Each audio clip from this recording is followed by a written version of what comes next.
Who are some people who died telling us the truth? Ignaz Semmelweis.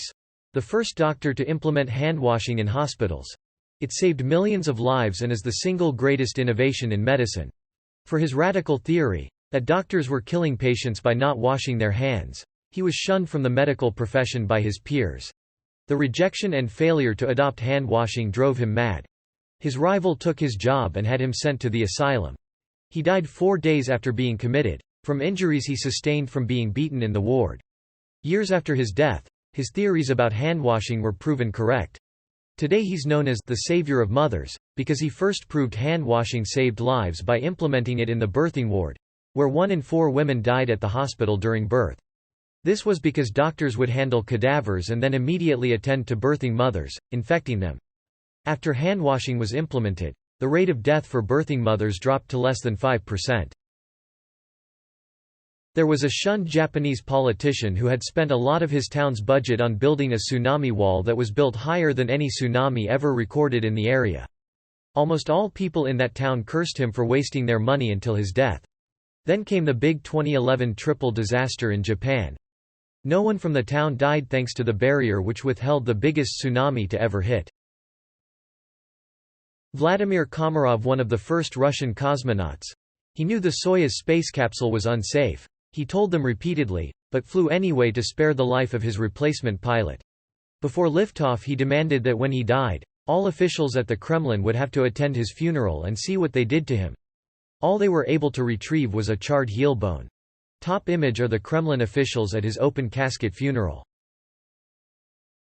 John O'Neill, headed the investigation of the attack on the USS Cole. Warned FBI about al-Qaeda and bin Laden. Was basically told to shut up. Left the FBI to head security at the World Trade Center because he knew there would be another attack there eventually after the first car bombing in the parking ramp. He died on 9/11. Father Minkler. He was a whistle-blower priest in the Diocese of Albany who exposed a horrific pedophile priest and the bishop of the diocese for child sexual abuse and also covering for other clerics doing the same thing. He wrote a letter to the Vatican on the matter and it got back to the bishop, who was enraged and denied the allegations vehemently. For 4 years the bishop didn't know who wrote the letter until a TV station reported it was Father Minker. The next day Father Minkler was called to the chancery and forced to sign a letter drafter by the bishop's legal counsel denying writing the letter or that the bishop and this priest were guilty of child abuse.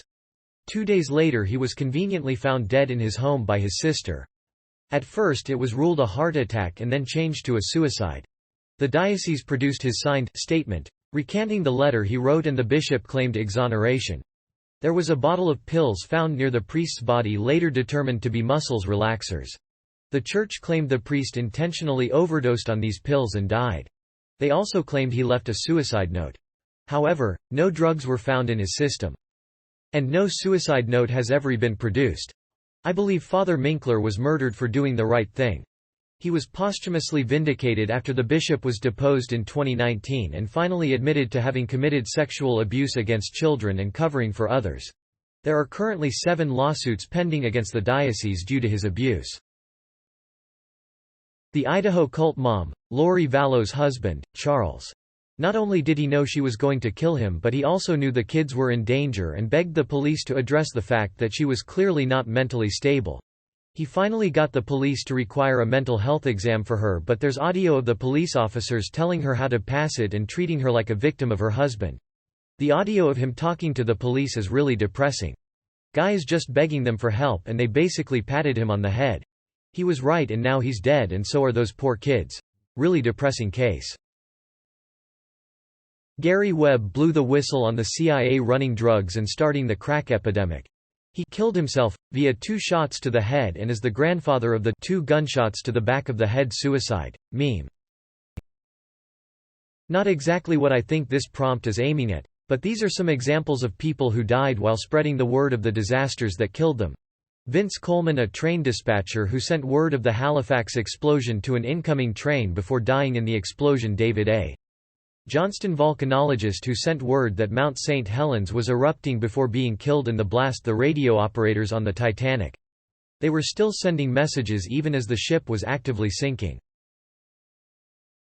Link Caruana Galizia, the journalist who broke the story about the Panama Papers. I first lost faith in America after people just shrugged off what Snowden revealed. Then this made it clear that people really just don't give a shit and will put up with anything. It could be revealed that every politician is controlled by one billionaire and people would just shrug their shoulders and keep going to work. Where's the rage? There's plenty of rage amongst people I know, but there's usually a WTF can we do about it sort of sentiment.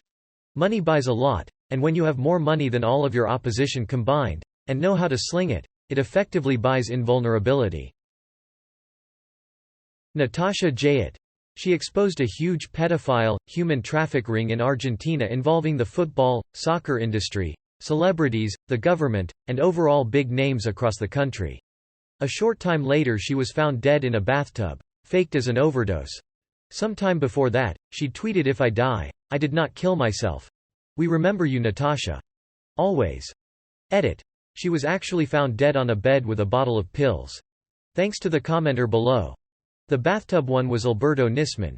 Yet another brave soul killed the literal day before he was supposed to show up in court with evidence against the government's corruption. He had a gunshot wound in his head and they said he killed himself. Edit 2. Her tweet said, "I'm not going to kill myself. I'm not going to overdose and drown in a bathtub. I'm not going to shoot myself. So if this happens, no, it wasn't me." Save this tweet. Dr. Li was widely regarded in China as a heroic truth-teller. He had been punished by the authorities for trying to warn others about the virus, and then, in a terrible turn, had become severely sickened by it. Weeks later, he would become China's most famous fatality of the emerging pandemic. He was 34. The New York Times about COVID-19.